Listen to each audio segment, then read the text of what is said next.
So the instructions for Harem are given in Deuteronomy 7, chapter 7. And we will read these instructions together. When the Lord your God brings you into the land that you're about to enter and occupy, and he clears away many nations before you. Notice the language, who is clearing away? And he clears away many nations before you, the Hittites, the Girgashites, the Amorites, the Canaanites, the Perizzites, the Hivites, and the Jebusites, 7 nations, mightier and more numerous than you. So notice that they are, they are prevailing. There's no way that they can fight them themselves. And when the Lord your God gives them over to you and you defeat them, then you must utterly destroy them. Make no covenant with them and show them no mercy. Do not intermarry with them, giving your daughters to their sons or taking their daughters for your sons, for that would turn away your children from following me to serve other gods. Then the anger of the Lord would be kindled against you, and he would destroy you quickly. But this is how you must deal with them. Break down their altars, smash their pillars, hew down their sacred poles, and burn their idols with fire. Notice the instructions here. What they must do to the people. This is how you must deal with them. Break down their altars, smash their pillars, their sacred poles, burn their idols with fire. Okay. Keep this, because many times we skip words and we assume more things. Okay, so we have these instructions so far, and then we also have instructions in chapter 20 of Deuteronomy, 16 to 18. But as for the towns of these peoples that the Lord your God is giving you as an inheritance, you must not let anything that breathes remain alive. You shall annihilate them, the Hittites and the Amorites, the Canaanites and the Perizzites, the Hivites and the Jebusites, just as the Lord your God has commanded, so that they may not teach you to do all the abhorrent things that they do for their gods, and you thus sin against the Lord your God. So we saw more or less what is being said in Deuteronomy 7 and 20, and these are the thorny texts. These are the difficult texts for us. And from this text, it seems that Israel was limited even from profiting economically from these wars. They're not allowed to make any profit out of these wars, to keep any people as their slaves. They're not allowed to keep any of the gold for themselves, to keep any of the animals for themselves. Nothing. There's absolutely zero profit for the people in these wars. So they don't really have a motive to prefer these wars. Other wars are much better, where you can capture captives and have them as your slaves.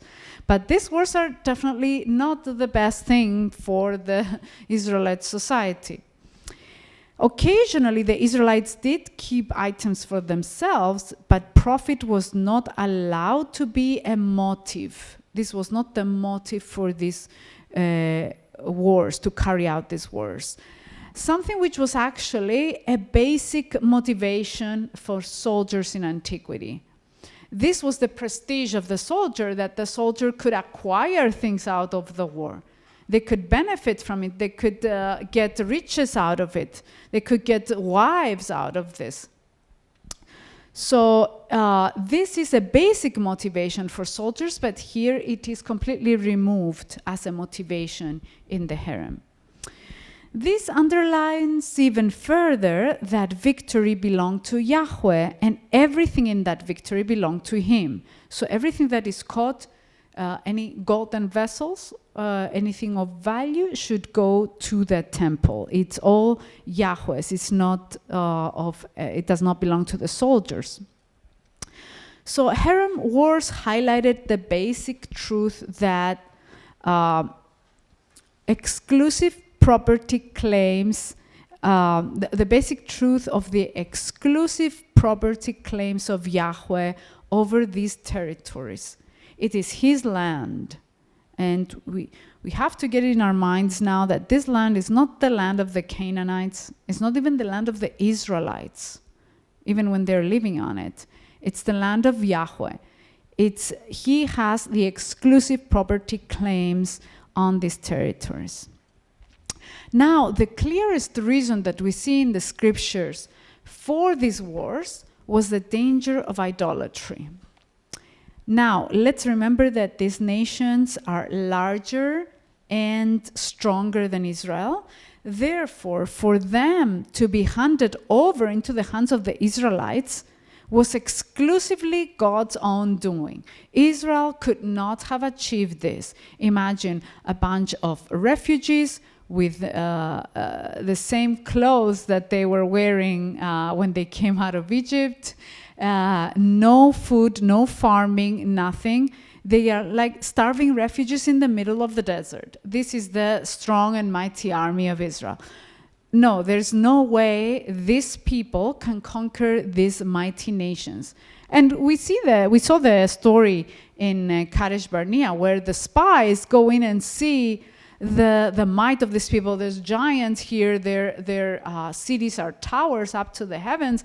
There's no way we can get them. So this is really a miraculous story. If any of these people are handed over to Israel for killing. So it's only after he hands them over to the Israelites that they are able to eliminate them. Let's see also in Exodus 23:23, it's a similar idea. When my angel goes in front of you and brings you to the Amorites, the Hittites, the Perizzites, the Canaanites, the Hivites, and the Jebusites, and I blot them out. So you see, a lot of these texts, it's Yahweh speaking of himself doing the war, himself eliminating, himself gaining the victory, and then just handing over the results of his own battle to the Israelites. Now, even though these instructions still appear to us to be brutal and incomprehensible, we have to note a few things about them. The first thing we need to know is that the reason is not vengeance or racism. Because we tend to confuse these wars today with ethnic cleansing, genocides, we use sometimes these kinds of words, which is a totally different ideology. And we don't see something similar here. In this text, there's no hint of a tribal or ethnic devaluation or disparagement. No Israelite is saying, oh, look at the color of their skin. They're not like us. They're not human or anything like that. They don't have our blood. There's no discussion of ethnic devaluation anywhere in the text. So the reasons have nothing to do with the perception of ethnic superiority, and they are not carried out as retaliation or vengeance. It's not because they did something to us, so now let's get back at them. There is no such thing either. The only reason, again, we're given is that Israel needs to be guarded against the threat of idolatry. Now, another reason we already mentioned that is given is the corrupted morality of the Canaanites.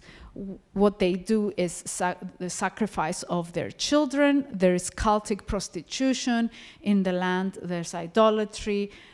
So there's various texts that, don't know if no, I did not put the different texts, many texts in Leviticus, Deuteronomy, 1 Kings, 2 Kings, that show what the Canaanites were practicing in the land. And this is given as the main reason, the corrupted morality of the Canaanites. But we should not interpret this as implying that the Israelites were morally superior to the Canaanites. Okay, it does not mean that when God uses someone to punish another, that someone is morally superior. No. So God, by these instructions, he's not against the foreigner. It's not a matter of being against the foreigner. We should not equate this to the ethnic cleansing and the many examples of what we have seen in recent history. For example, the extermination of the Jews by Nazi Germany, the Armenian genocide by Turkey and others. So we have examples like this that have an ethnic motive behind them. And this is completely different to what is happening here. Now, the story of Rahab in Joshua 2 testifies particularly to that. In fact, the author of Joshua finds that the Canaanites are just as capable of being Yahweh worshippers as the Israelites are. And he will prove this right from the beginning of the book. So we have a book that's now dedicated, the book of Joshua, it's dedicated to the conquest, Israelites going in and getting their land. And how does it start? Right from the 2nd chapter, by showing us a Canaanite as an exemplar of one who recognizes Yahweh. How does this happen? What is the author trying to tell us? Why is he pulling the rug under our feet? When an Israelite is reading this and saying, yes, finally, we are the ones, we are the elect, we're going in. And then, boom, Rahab, a woman, a prostitute, is much better than all of you. So let's look a little bit at this character. But according to the instructions we saw in Deuteronomy, the sparing of Rahab in Joshua 2 would normally represent a significant mistake, right? It is going against what God is ordering them to do. They are disobeying God right from the start, right? According to what we have read. No one should have been spared. God said already, leave nothing that breathes. Okay, Rahab is surely breathing. So they disobey God right from the beginning. Is this the image that the book of Joshua is giving about the story of Rahab, that it's a disobedience that's happening here? I don't think so. Now, when entering the land, the Israelites could have entered with the Canaanite stereotype of the people who would lead them astray. So they could go to Rahab, and they could go in a big suspicion that, no, she's lying to us. She doesn't really want to help us. God has warned us that they will lead us astray. They will trick us. No, they don't go like this. They have been warned numerous times of the possibility of being led astray. And they have indeed experienced this with foreign women. We have stories, for example, of when they were outside the land in the plains of Moab. Moabite women and Midianite women went to their camp and invited them over to come to their idolatrous festivals and sacrifices. And they led them astray. So they have experience of foreign women leading them astray in Numbers 25. So they have enough reasons to be cautious and not to trust Rahab. One Old Testament scholar, David Firth, he says, all Canaanites could easily have been othered, treated, that is, as a people to be rejected and so not capable of being trusted. To other someone, this process of othering, it's making a human being as being of another species, as being something less than human, something completely different to us. They could have entered the land in this way. These people are subhuman. Okay, Canaanites are subhuman, they're not to be trusted. They could have othered everyone, but they didn't. They converse with this woman as if she's a human being, just like them. So this is not the attitude we observe when we come to Joshua 2. Ethnicity takes the back seat. There's no ethnical stereotype. Now, another Old Testament scholar, I'll be throwing out a lot of names, but they're important people. Joshua Berman. Joshua Berman is a great author, and he recently published a book called Ani Maamin. And in his book, he argues that in the interaction between the Israelite spies and Rahab, there are references to the first 5 commandments of the Decalogue, of the 10 Commandments. So these references in chapter 2, Berman says, are accentuated, they are stressed in order to justify Rahab's future in Israel. So let's have a look together. How does the author do this? How does he hint back, echo back into the Ten Commandments in this story? So some of the references he gave, Joshua Berman, in order to prove his point are the following. There is a connection between Exodus 22, I am the Lord your God who brought you out of the land of Egypt, and how Rahab sees God's role, using similar terms when she approaches the spies in Joshua 2:10. For we have heard how the Lord dried up the water of the Red Sea before you when you came out of Egypt. So similar wording, the Lord who brought you out of Egypt, and what Rahab is repeating. Also, there is no other figure in the Old Testament that who performs an action for the good of his or her parents, where the words father and mother both appear. Only Rahab in Joshua 2:13.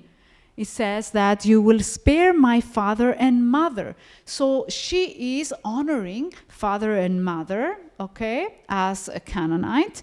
And this verse seems to have a connection with Exodus 20:12 and the reward of honoring both parents. Honor your father and your mother so that your days may be long in the land that the Lord your God is giving you. You see what she's doing? She's honoring father and mother, and therefore, what does she deserve? To live long in the land. But she's a Canaanite. So we're beginning to see what is important for Yahweh. Not so much the ethnicity, but the allegiance. Who is she portraying? Who is she demonstrating? Whose character is she demonstrating? Now, Joshua 6:25, it confirms the reward. But Rahab the prostitute with her family and all who belonged to her, Joshua spared, and she has lived in Israel ever since. So we see the fulfillment of this command that she has kept. She also affirms God's sovereignty as Lord over heaven and earth. So she recognizes who God is in Joshua 2:11. And Berman connects this to the Sabbath Commandment, because the Sabbath Commandment confirms this. The Lord your God is indeed God in heaven above and on earth below, is what she's saying.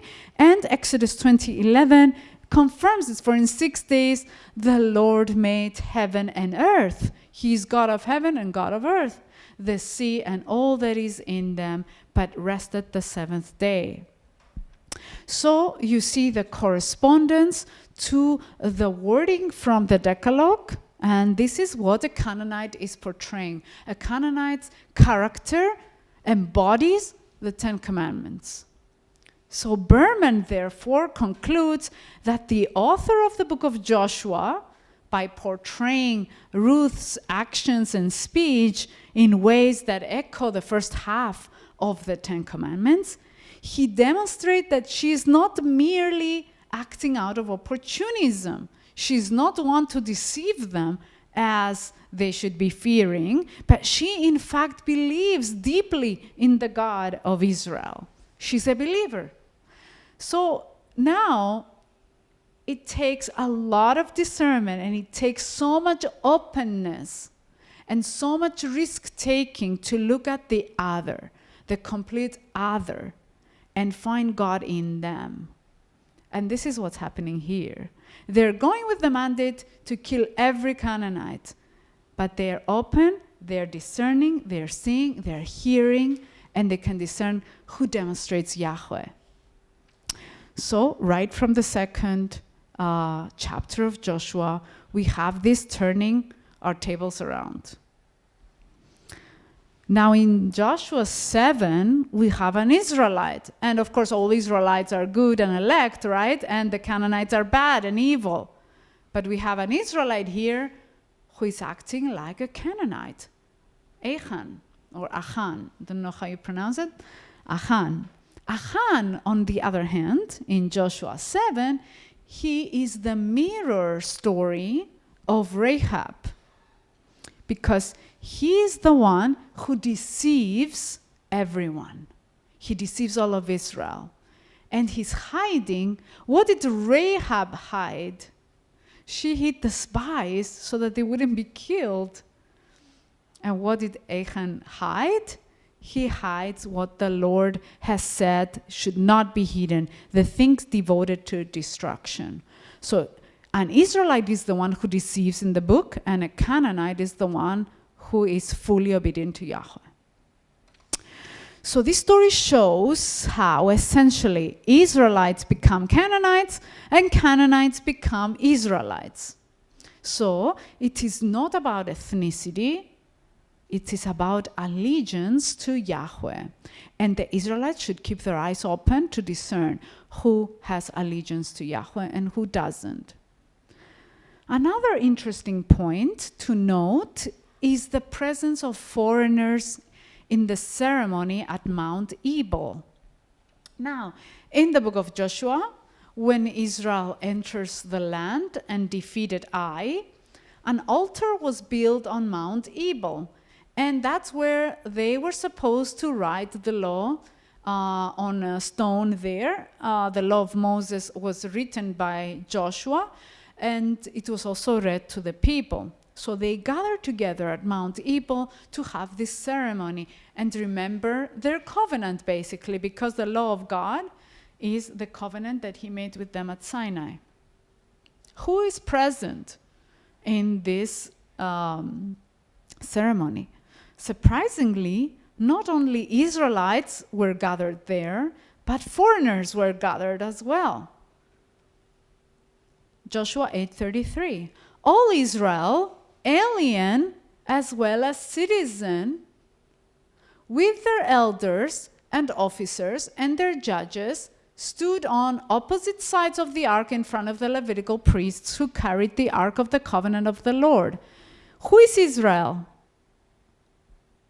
Ethnically Israel? No, otherwise he wouldn't have to say alien as well as citizen. That's all of Israel. That's the Israel of God. Now, who are these aliens there? Well, perhaps this is the Rahab group. I'm sure it's included, the Rahab group, in this alien, but maybe there's more. Maybe there were more Canaanites who went on Rahab's side. The book doesn't tell us every story, doesn't tell us everyone who demonstrated the same attitude and behavior as Rahab, but surely we know that the Rahab group is included in this ceremony. And then we go to chapter 9. So what do we have so far? We have stories where Israelites look bad. We have stories where the foreigners look good. And this is the book of the conquest. Now we're going to chapter 9, and we have more aliens here, more foreigners, the Gibeonites. Now the Gibeonites, they're a very peculiar group in Canaan.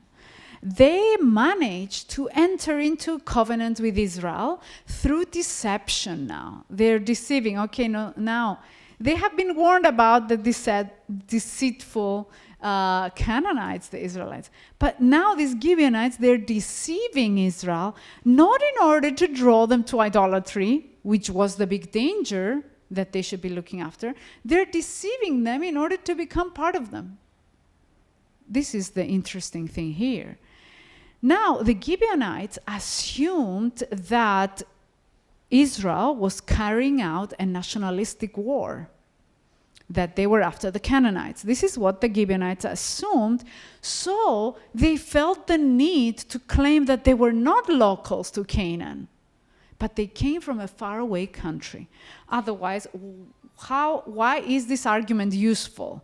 Oh, no, we're not from here. We just came from another faraway side, and they dressed with very worn out clothes to look like they traveled for many days. And why would this argument work?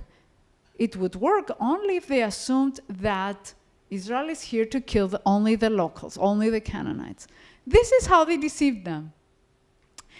Now, after their trickery is discovered, the Israelites discovered this, then they are given menial jobs to do at the temple. They entered into a covenant with Israel on the basis of deception. It cannot be undone now, but we do not appreciate that you tricked us. So you're not going to have a prestigious position in Israel. You're going to be the carpenter outside the temple. You're going to be doing these jobs, okay? Okay, no problem. They didn't have a problem with this. So they're given menial jobs to do at the temple.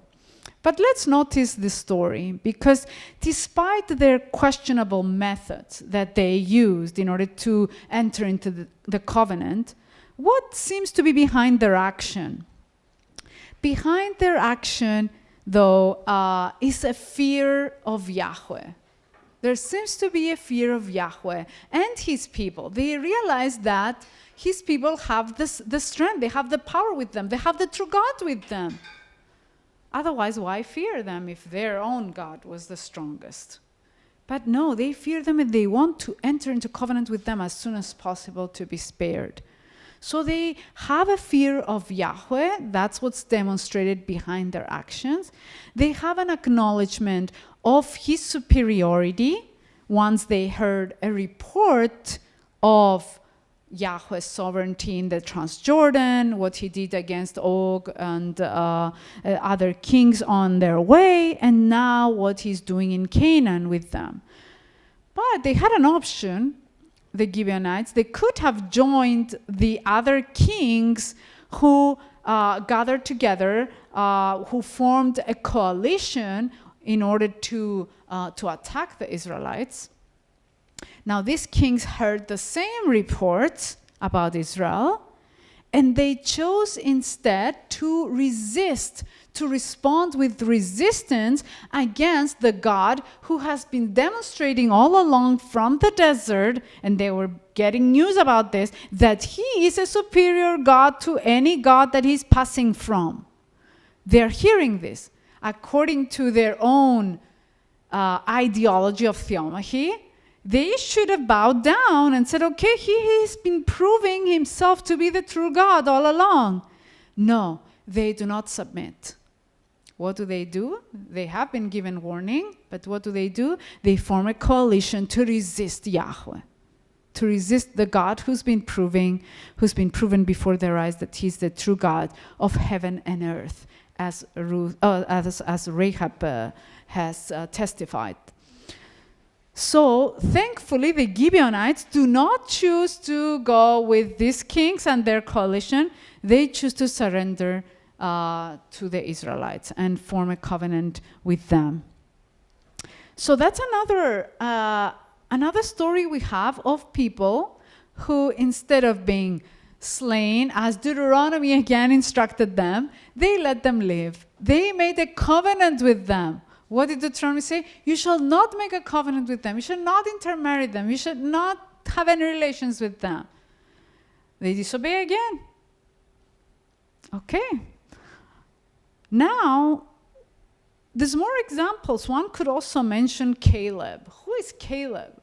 One of the two faithful spies that went into the land and said, "No, the land is good. It's good. God will help us to get it."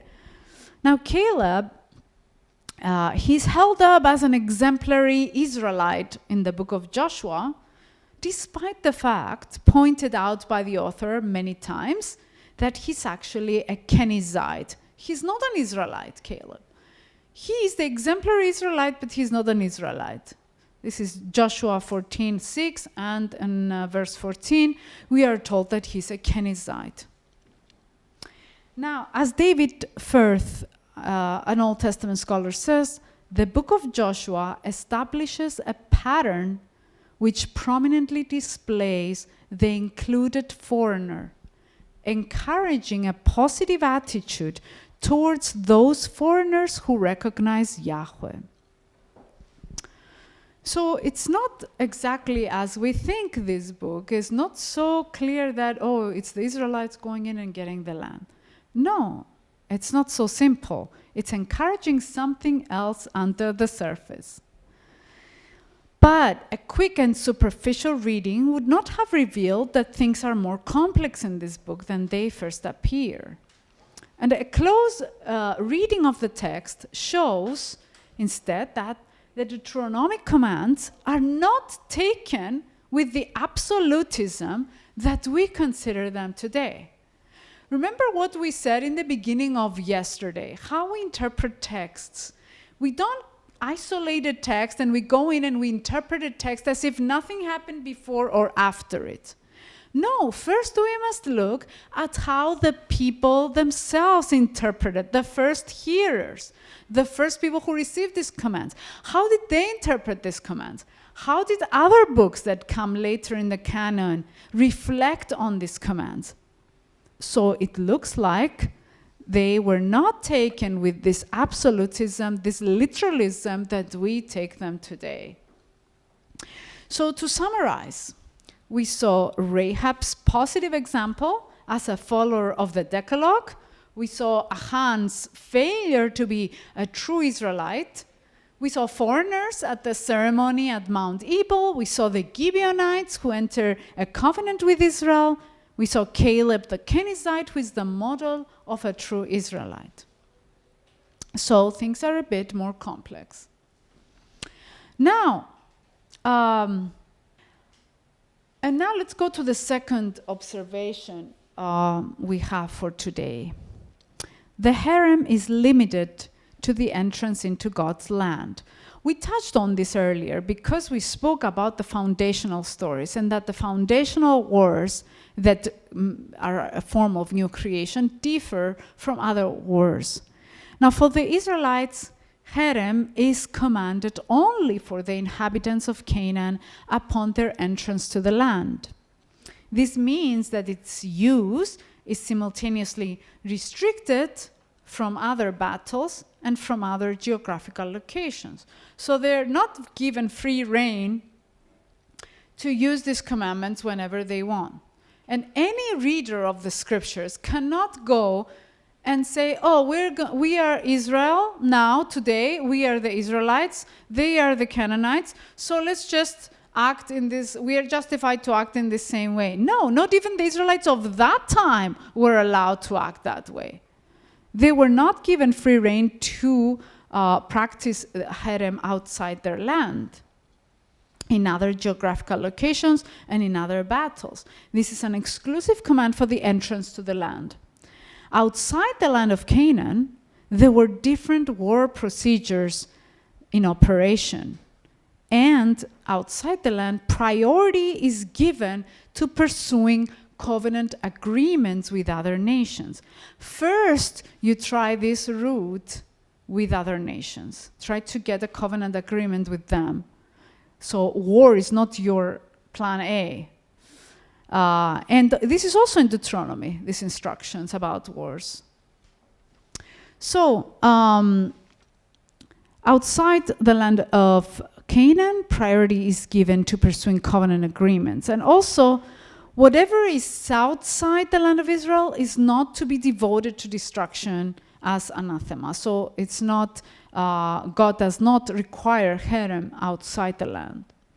So harem is a unique event limited to the early stages of the national history of Israel, especially in the narratives relating to the conquest that we saw.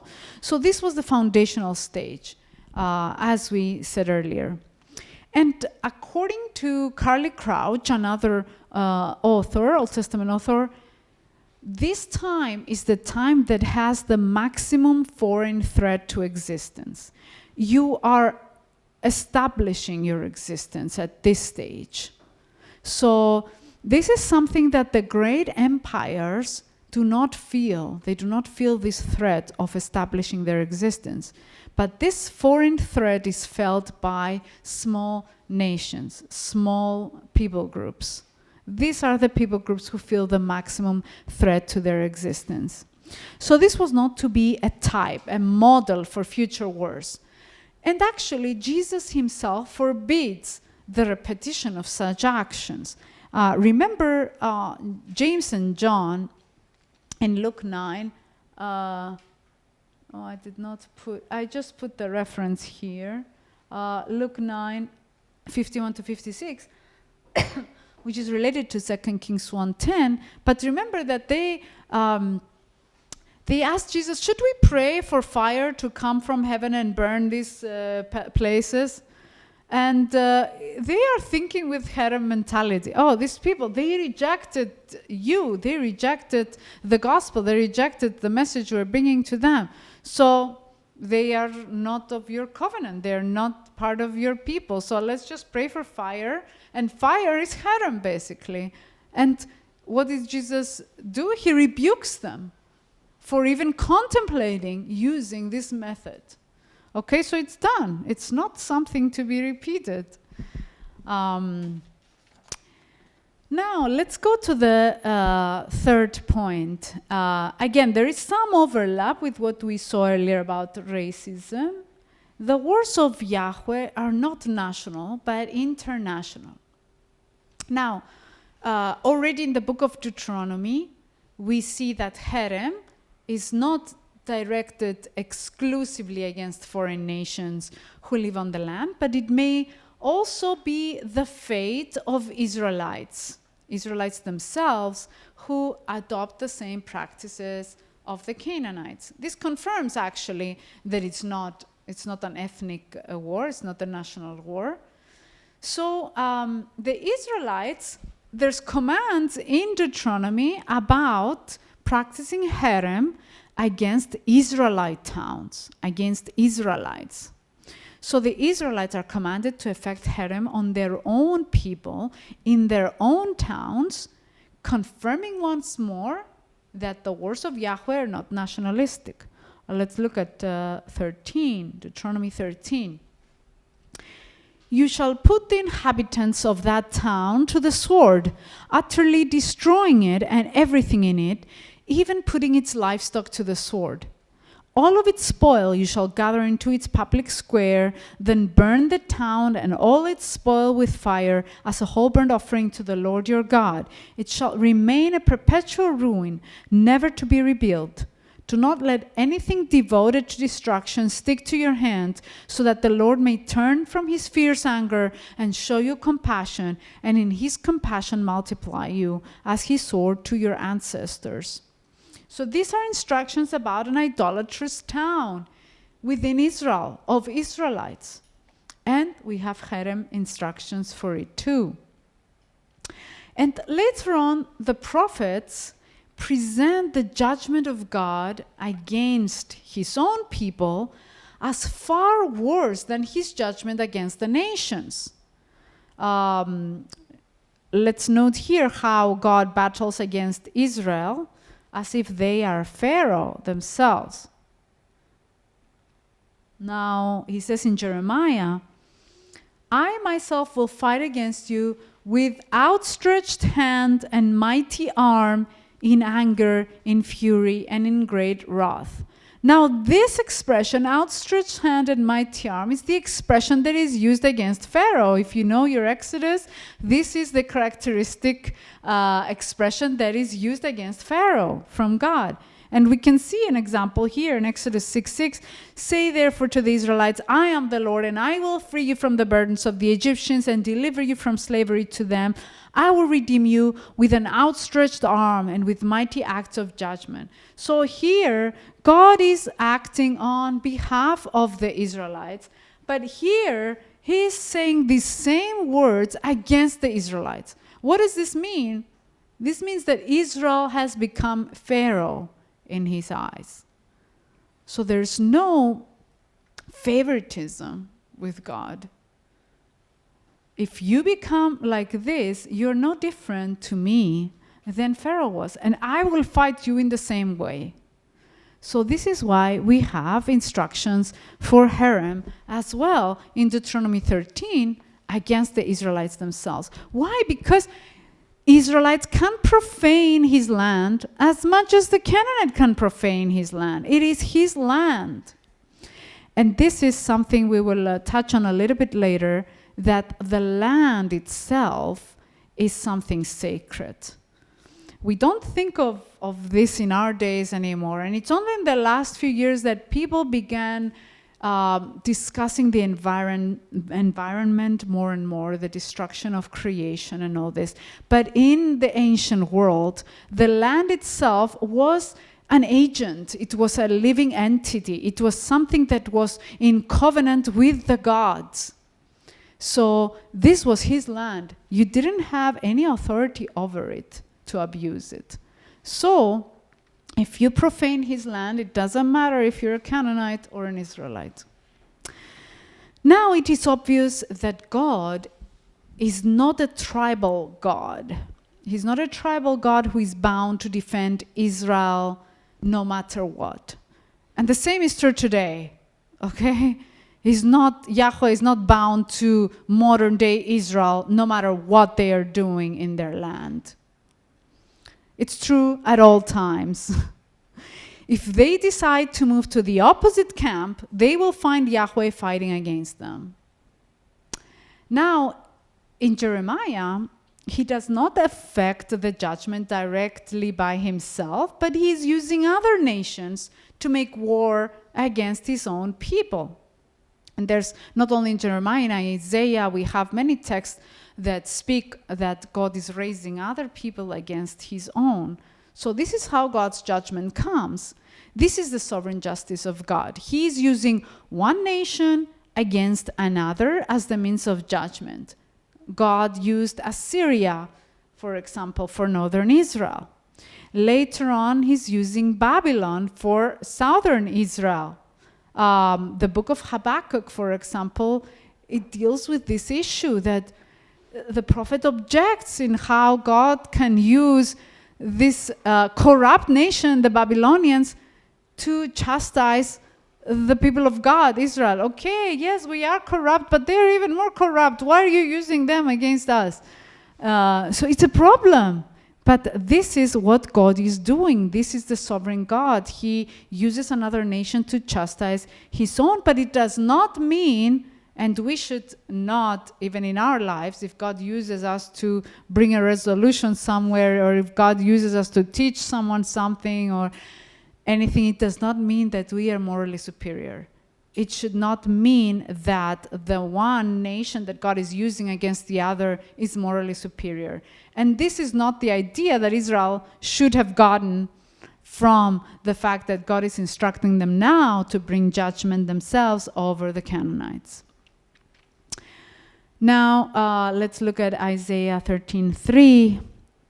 I myself have commanded my consecrated ones, have summoned my warriors, my proudly exalting ones, to execute my anger. Now here, the consecrated ones, the proudly exalting ones, are not Israelites. They're the enemies of Israel. And he's calling them my holy ones.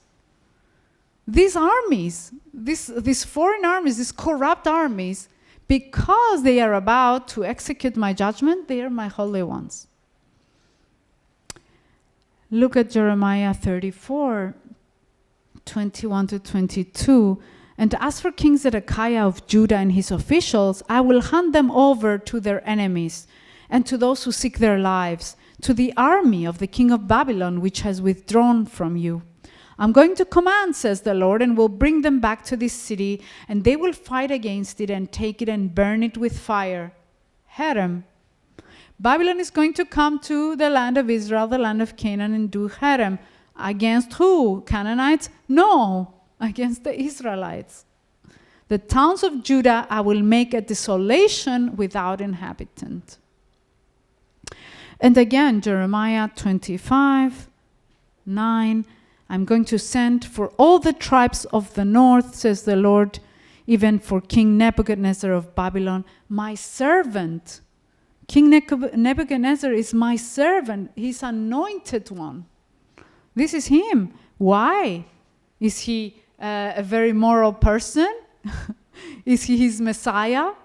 He's his Messiah. He's Messiah right now because he's about to execute God's work, which is the judgment of Israel. So my servant, and I will bring them against this land and its inhabitants and against all these nations around. I will utterly destroy them and make them an object of horror and of hissing and an everlasting disgrace. Moreover, God appears to determine the history of all the nations when it comes to the movement of populations and conquering of lands. Today we see so many migrations. We see one nation conquering another. We see the map of the world changing constantly. Who decides these things? Well, we could say it's the evil people and the evil kings. But notice what you're doing with this. While, yes, they are responsible and they shall be judged for anything they're doing, you're ascribing to them such a huge sovereignty over the fate of the world. You're making them into gods without knowing. So God says in Amos 9:7, and he also does it in Deuteronomy 2. If you read Deuteronomy 2, you will see how he prepared lands for other nations and gave it to them. But we can see this in Amos 9:7 as well. He's saying to Israelites, are you not like the Ethiopians to me? Like, you're not anything special. You're like the Ethiopians to me. O people of Israel, says the Lord, did I not bring Israel up from the land of Egypt, and the Philistines from Caphtor, and the Arameans from Kir? So all these migrations that are happening, who do you think is bringing them out to go into this place? You're not anything special. This is my movement around the world. So we're getting a glimpse of who is running the world. And it's very, very difficult for our small mind and understanding to go beyond and understand what is happening. And it sounds many times like the answer of God to Job. Because Job wants this is unjust. What is happening is unjust to me. What I see in my experience is unjust. And then God comes and says, do you know what is happening in the cosmos? Do you know what I'm running in this entire universe? So sometimes it helps to get a glimpse of what is happening in the entire universe, not that it satisfies ultimately the injustice that we experience, but it gives us a perspective. It gives us another perspective, and we cannot lose this perspective. So to close this section, we must acknowledge that even though Yahweh has sovereignty over the cosmos, he has never ruled out war for Israel. He did not forbid Israel from doing war. However, even though war is not generally forbidden for Israel, the fact that Yahweh presents himself as the sole defender and avenger of justice, of injustice, pushes history and pushes people towards a refraining from violence and handing over the role of avenging to the hands of Yahweh. So you see the educational value of this truth that we are seeing. If God is the one who brings one nation against another to discipline them, to punish for injustices, why should I take the initiative to go against this other nation myself and bring justice? God is showing me over and over that he's the one doing it, and that this belongs to his realm of running the world. So in a sense, this should work in the Israelites in a way that makes them refrain from violence, makes them trust that, okay, this nation is corrupt, God will handle them. We know he will. He did it with us. He's going to do it with them. So this kind of understanding, this portrayal of history should be pushing us towards refraining from violence and handing over the role of avenging to the hands of Yahweh. Now, let's note again the theology of the Ode of Moses in Deuteronomy 32. See now that even I am he, there is no God besides me. I kill and I make alive. I wound and I heal. No one can deliver from my hand. For I lift up my hand to heaven and swear, as I live forever, and I whet my flashing sword, and my hand takes hold on judgment, I will take vengeance on my adversaries and will repay those who hate me. I will make my arrows drunk with blood, and my sword shall devour flesh with the blood of the slain and the captives from the long-haired enemy. Praise, O heavens, his people, worship him, all you gods, for he will avenge the blood of his children and take vengeance on his adversaries. He will repay those who hate him and cleanse the land for his people. The book of Deuteronomy closes by reminding us who is going to do all this.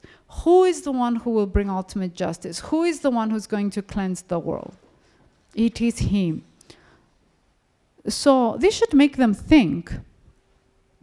We looked at slavery a bit yesterday, and we saw that God does not do away with slavery in the Old Testament, but he has enough instructions in his law to make us think that, oh, we can no longer practice slavery the way these other nations practice slavery. We can no longer use violence against our slave. We can no longer deny our slaves' rights anymore.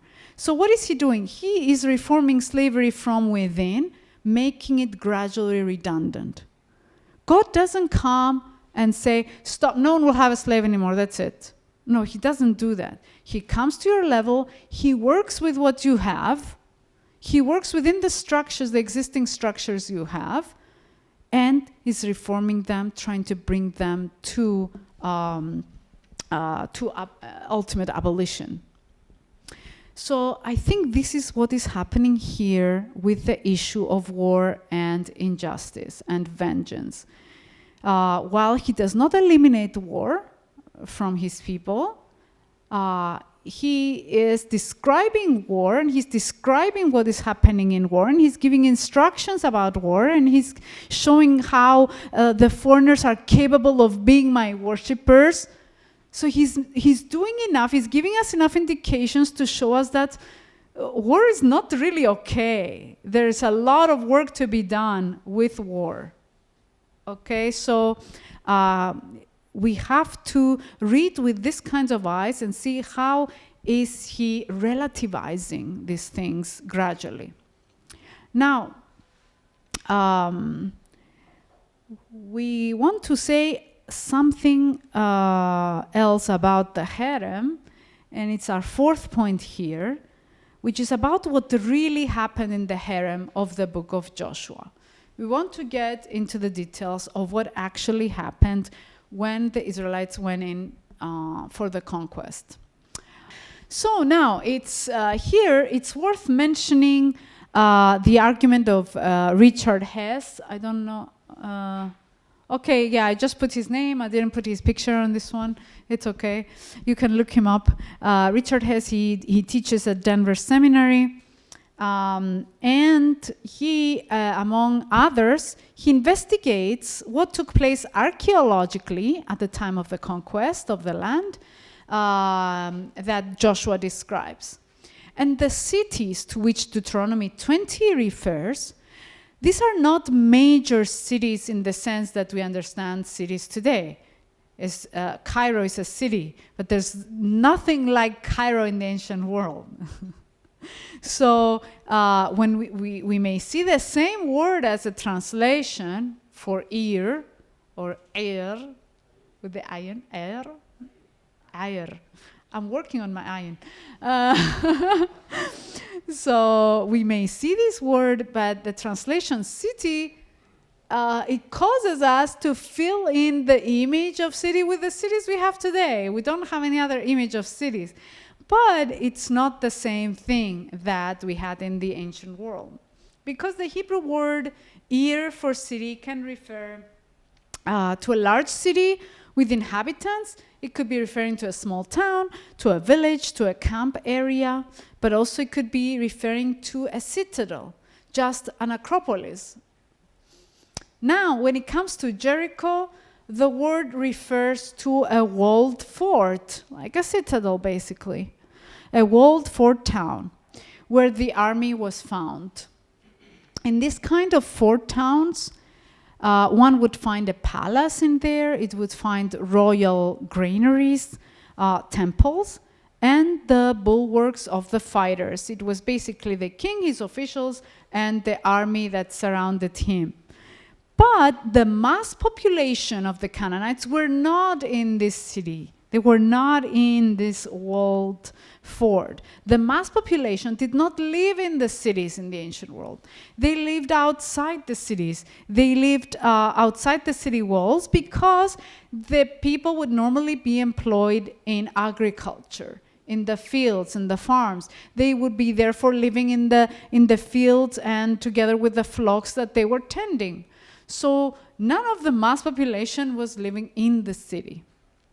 Therefore, the city was the symbol of the military, the political, and the religious national power.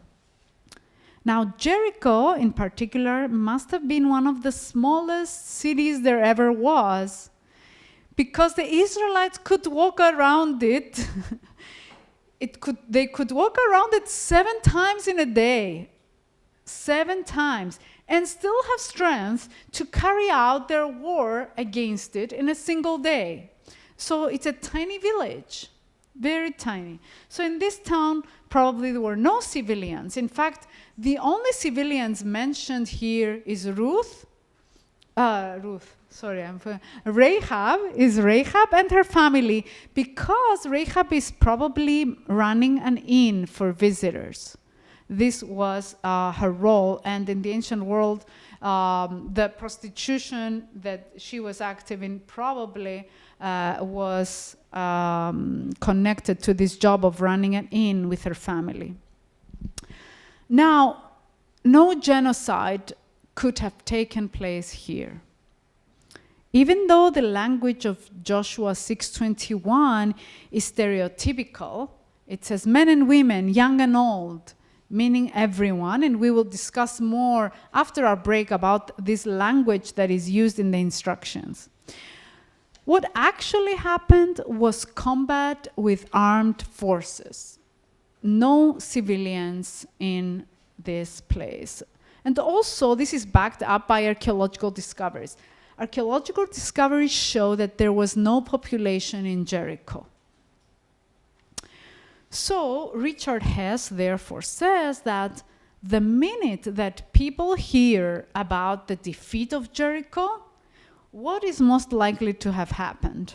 What is most likely to have happened? Because news travels very fast. As we saw with Rahab, she heard about the Israelites, what Yahweh had done to the kings they confronted. So news travels. So news would have traveled that Jericho is down for sure. So the minute people find out what happened to Jericho, the people would have fled to the mountains for safety. This is the standard reaction, the standard response of people in war in these kinds of places. And this is exactly what Israel would do when their enemies would come against them. This explains why in the book of Judges, after the book of Joshua, we have the book of Judges, and there, all of a sudden, we have so many Canaanites making their appearance again. But where are these Canaanites? Joshua tells us that he killed them all. All of a sudden, they appear again in the book of Judges, all these Canaanites. Where were they? No genocide took place. What Israel actually did was to strike the military base, the forts, and in this way to secure an existence in the land. Now, the Canaanites heard about what had happened in Egypt and against the Transjordanian kings, as we said, and they clearly understood that Yahweh had given the land of Canaan to the Israelites. Remember, this is the mentality of the ancient world again, theomahy. The God that conquers is the God who owns the land now. This is standard belief among everyone. There's no use resisting this. So they knew that Yahweh had proven to be God above all others, and they were overcome with fear. And now we saw this news clear in Rahab's report to the spies in Joshua 2, 8-11. But unfortunately, this fear did not translate into submission to Yahweh or any attempt to enter into a covenant with his people, as Rahab responded. So also these armies, this king could have responded the same way as Rahab responded. Instead, the fear from this report, this news, triggered resistance against Yahweh and his plans by the kings of the surrounding cities. We see this in chapter 10 and 11 of Joshua, the resistance of the kings. Now, look at the symbolism. The walls of Jericho, it's a symbol of resistance to the sovereign plans of Yahweh for history and the world. Yahweh is on the move. He's coming in. He's claiming his people. Okay? So you put up a wall against the Creator God, this is what you're getting. So they are resisting. The symbol of resistance has to come down. And this was not simply a military battle. It was an entire human ideology that is contending against Yahweh and bound to be crushed because of its hubris. Therefore, what the text in Deuteronomy 20 commands was understood to be an exaggerated ideal and does not describe what actually happened in reality. Okay? So we heard in Deuteronomy and in Joshua, everything that breathes, women, men, children, the elderly, everyone must die. But what actually happens is that those who rule, the military, the symbols of power over this city is what gets destroyed. So this is how the people interpreted these commands. Is this how we should interpret these commands as well? We will find out after the break.